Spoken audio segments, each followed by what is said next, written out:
Good morning, नमस्कार, प्रणाम बड़े लोगों को।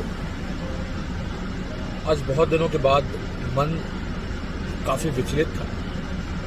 आपसे बात करने का बहुत ही ज़्यादा मन कर रहा था। बहुत दिनों से भारत देश में जो चल रहा है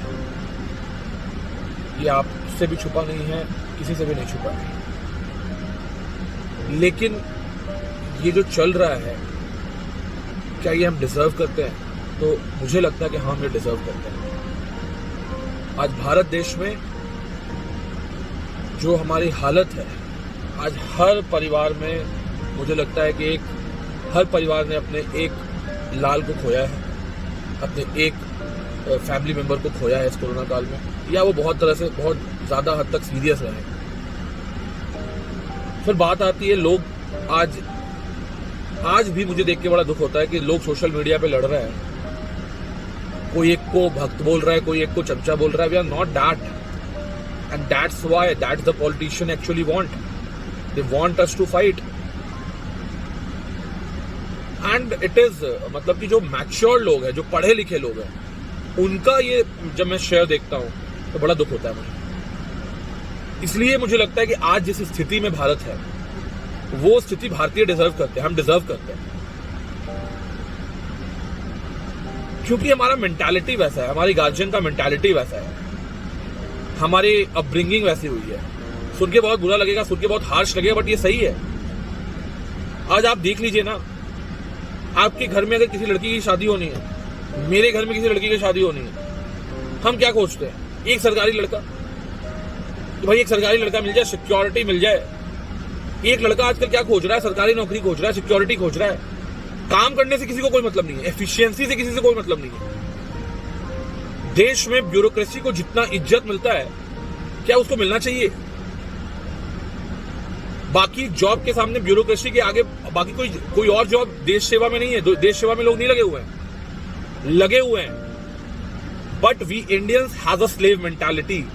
हमारे पास हमारी जो मानसिकता है, वो गुलामों वाली मानसिकता है। हम स्लेव बन चुके हैं।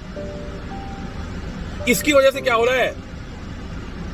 पहले हमारे पे अंग्रेज शासन किया करते थे हमारे ऊपर, आज हमारे ऊपर अलग अलग पार्टियां कर रही है शासन। किसी को अपने घर से भगत सिंह निकालना नहीं है। हाँ, जब आपके घर से लोग मरते हैं, मेरे घर से लोग मरते हैं, तो बस सरकार बुरी है, जो सरकार है वो बुरी है, चाहे वो कांग्रेस की हो, चाहे वो बीजेपी की हो। हम लोग मूर्ख पहले भी थे, मूर्ख अभी भी हैं, और मूर्ख आगे भी रहेंगे। क्योंकि हमने अपनी अपब्रिंगिंग बच्चों की ऐसी की है, हमारी अपब्रिंगिंग ऐसी हुई है कि हमें लगता है कि सरकारी नौकरी आगे सब कुछ बेकार है। क्या भाई वहां पे जाओगे, आराम रहेगा, 9 to 5 जॉब है, करना कुछ है या करो, नहीं करना है तो कोई दिक्कत नहीं है। एफिशिएंसी का कोई सवाल नहीं है। देश में ब्यूरोक्रेट्स को जो इज्जत मिलती है, तो सारे लोग यही सोचते हैं कि मुझे यूपीएससी निकालना है, बाबू बनना है, और फिर कुछ लोग काम करते हैं, कुछ लोग काम नहीं करते। आप दूसरी कंट्रीज में जाइए, आप यूरोप की कंट्रीज ले लीजिए, फिनलैंड ले लीजिए, डेनमार्क ले लीजिए, स्विट्जरलैंड ले लीजिए, यूरोप की कंट्रीज में देखिए, यूएसए की कंट्रीज में देखिए, आपको दिख जाएगा वहां पे कि वहां पे ब्यूरोक्रेसी को लोग कितना ज्यादा ऊपर रैंक करते हैं। वहां पे साइंटिस्ट को ज्यादा ऊपर रैंक किया जाता है, वहां टीचर्स को ज्यादा ऊपर रैंक किया जाता है। And that's why they have more innovations, they have more research and development than us. हमारे पास उतना नहीं है आजकल, और ना हो पाएगा कभी। हम अपने बच्चों को क्या बताते हैं? बेटा यहाँ पे जाके सेटल हो जाओ। काम ना करना पड़े, बस हमें पैसा मिलता रहे, सिक्योरिटी मिलता रहे। हम बस सिक्योरिटी के पीछे भागते हैं। कैसी सिक्योरिटी? क्या सिक्योरिटी? क्या आपकी लाइफ आज सिक्योर है? नहीं है। अब अलग अलग सरकारों को गाली दे दीजिए। जैसा हम पहले थे, जैसी हमारी हालत पहले थी, कीड़ों जैसी, आगे भी वैसी रहने वाली है।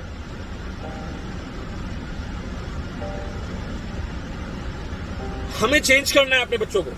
हमें अपने बच्चों को ये सरकारी गड़बड़ झाड़ा में नहीं पढ़ाना है। आप उनको एफिशिएंट बनाइए, उनके दिमाग को ग्रोथ करने दीजिए। वो अलग अलग फील्ड में जाके अच्छा कर सकते हैं, वो करने दीजिए अच्छा। ये जो हवा बना के रखा है हमने सरकारी नौकरी का, इसको खत्म कीजिए। आज आप देखिए ना क्या हुआ पीएम केयर्स फंड का, सबके सामने है। बहुत लोगों ने मुझे बोला सर आप पीएम केयर्स फंड में डोनेट कीजिए, डोनेट कीजिए, डोनेट कीजिए, डोनेट कीजिए। मैंने 1 रुपया डोनेट नहीं किया उसमें, 1 रुपया डोनेट नहीं किया। मुझे पता था ये होने वाला है जो आज हुआ है। आत्मनिर्भर भारत, ये भारत, वो भारत, क्या घटिया भारत भाई। आपके जो वेंटिलेटर्स थे मेड इन इंडिया वाले में कितना नहीं चले, खराब हो गए वो। अब उसकी होगी इंक्वायरी, होगी, लंबी पैकेट चलेगी। आप मनेंगे, लोग मनेंगे, हम मनेंगे। क्यों? क्योंकि हम डिजर्व करते हैं ये चीज, हमारी मेंटालिटी वैसी है। हमें अपने अधिकार के बारे में कुछ नहीं पता है। हम बस चाहते हैं लाइफ में कि हम सिक्योर रहे, काम ना करना पड़े हमें। तो भाई ठीक है, यही हो रहा है आपके साथ। आप सिक्योर हैं, कब आपको भगवान उठा ले जाएंगे कोई नहीं जानता है। आप कितने भी कुछ कर लीजिए, कितने भी सेफ रह जाइए अपने घर में, आपको जिस दिन भगवान उठाना चाहेगा आपको उठा ले जाएगा। तो we have to change the mentality, we have to change the mentality of our children. ये सिक्योरिटी का रोना बंद कीजिए। अपने बच्चों को, आप एफिशिएंट नहीं है तो अपने बच्चों को एफिशिएंट बनाइए। आज बाकी देश जो एजुकेशन और R&D में वर्क कर रहे हैं, हम कर रहे हैं क्या? हमारे यहाँ एक स्कूल में अगर किसी को टीचर बनना है, he has to do some TGT और PGT, और उसके बाद आप देख लीजिए कि इंडियन स्कूल्स का हाल क्या है। कोचिंग बंद होना चाहिए, बिल्कुल बंद कर दो यार कोचिंग को। कम से कम स्किलफुल लोगों को स्कूल में पढ़ाने के लिए भेजो। वहां पे जो ग्रोथ होता है बच्चों का, वो ग्रोथ तो बच्चे को होने नहीं दे रहे स्कूल टीचर्स। और मैं ये करता हूं, आप अपने बच्चों को स्कूल फीस मत दीजिए। What they are doing in the nation development, Indian schools are doing anything? Nothing. क्या वो बच्चों को पढ़ाते हैं? Nothing. आज हर बच्चा जो है भारत का, वो कोचिंग करता है, वो ट्यूशन क्लासेस लेता है। क्यों? आप सुधारिए भाई, आप स्किलफुल लोगों को आगे स्कूल में आने की जगह दीजिए। जो इंजीनियरिंग ग्रेजुएट्स है वो अच्छा पढ़ा सकते हैं, आप उनको वहां पे जाके पढ़ाने का मौका दीजिए।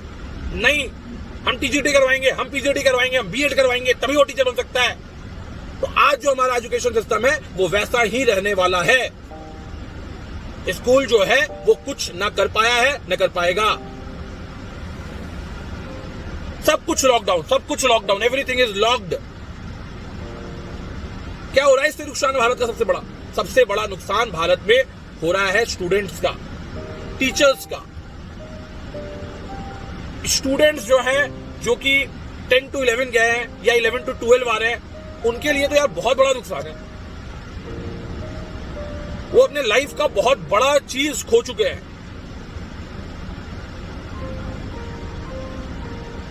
और कुछ भी कह लीजिए, कभी भी ऑनलाइन एजुकेशन से आप बच्चों को उतना इनोवेटिव, उतना क्रिएटिव नहीं बना सकते। That is the harsh reality of the online education. क्योंकि हमारे अंदर जो हमारी जो ऑनलाइन एजुकेशन है, that is not so great, not so advanced. इसको और इंप्रूव करने की जरूरत है। That is still incomplete. हमारे गांव के बच्चे आज कहां हैं? उनकी जो एजुकेशन जो है इतनी खराब हो गई जिससे कोई जवाब नहीं है। लाइफ तो हमारा जा रहा है। We are losing humans as our valuable resources. But education के मामले में हम जितना पीछे जा चुके हैं आपको पता नहीं है, इतना पीछे जा चुके हैं हम। कुछ वर्क नहीं करना है गवर्नमेंट को भाई, कोई भी गवर्नमेंट होती है। ये ऐसी नहीं है कि मोदी जी है या राहुल गांधी की है, कोई भी गवर्नमेंट होती तो यही हाल होने वाला था। कोई सुधरने वाला नहीं था हमारा हाल। तो मुझे लगता है कि आज जो सिचुएशन है, हम लोग वो सिचुएशन डिजर्व करते हैं, बिकॉज हमारी मेंटालिटी वैसी है। हम चाहते हैं हमेशा सिक्योर रहे। हम कभी रिवॉल्यूशनरी नहीं बनना चाहते। हम कभी नहीं चाहते हैं कि हम आगे बढ़ के कुछ एफिशिएंट काम करें। और हम जो आज गवर्नमेंट जॉब्स की जो क्रेज है आज देश में, आज क्या हो रहा है? गवर्नमेंट फेलियर है, सिस्टम फेलियर है, सिस्टम में अच्छे लोग नहीं है। सिस्टम चेंज कैसे होगा जब तक सिस्टम में अच्छे लोग नहीं होंगे? आप कितना भी अच्छा सिस्टम बना के दे दो उनको, वहां पे लोग अच्छे नहीं हो तो क्या सिस्टम चेंज हो जाएगा? नहीं होने वाला है। वहां पे अच्छे लोग को भेजना जरूरी है। जब तक हम जो एजुकेशन बच्चों को दे रहे हैं, हम जो गाइडेंस बच्चों को दे रहे हैं, वो एजुकेशन एंड गाइडेंस अगर विदाउट वैल्यू है, इट इज डिजास्टरस। वो डिजास्टरस है।